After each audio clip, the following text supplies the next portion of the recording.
Bonjour, là aujourd'hui on va regarder pourquoi on transporte l'énergie électrique sous des tensions très élevées. Alors là, la structure d'un réseau électrique haute tension, comprendre pourquoi on a intérêt à transporter l'énergie électrique sous la tension la plus élevée possible. Donc là, il y a un schéma, on a la source de production et on a la consommation. Donc on a le U et le I et on a les câbles ici avec une résistance. Donc le principe, la puissance perdue dans une ligne de l'alimentation de résistance R, perte joule, RI carré.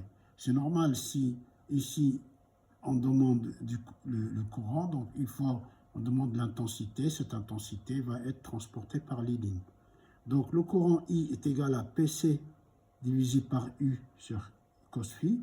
C, ça veut dire puissance de consommation. Par conséquent, les pertes joules égale RI carré, et c'est le I qui a été demandé ici, en consommation. Donc on trouve RI carré, c'est-à-dire PC au carré sur U carré fois cos phi au carré. Sauf que là, si le U augmente, le P diminue. Donc on a intérêt à transporter l'énergie sous la tension la plus élevée possible. En maths, on dit le dénominateur augmente, le rapport diminue. C'est pour ça qu'on transporte à des tensions plus élevées. On va regarder un petit peu ici. Donc on voit ici, voilà. Alors, on a toujours ce principe-là, hein. Production, transport, répartition, distribution.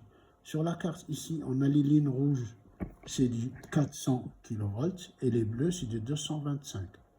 Par conséquent, ici, on a un exemple sur un schéma électrique. Donc on voit ici, par rapport, là, on voit ici, hop, la production, elle est là.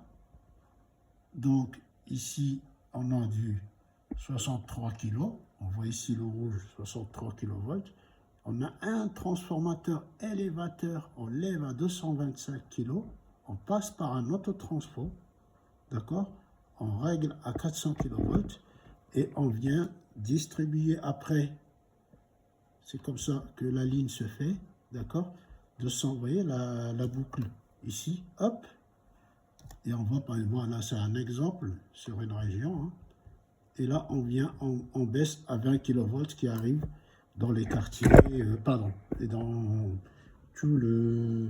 toute la ville. Merci de votre attention et à bientôt.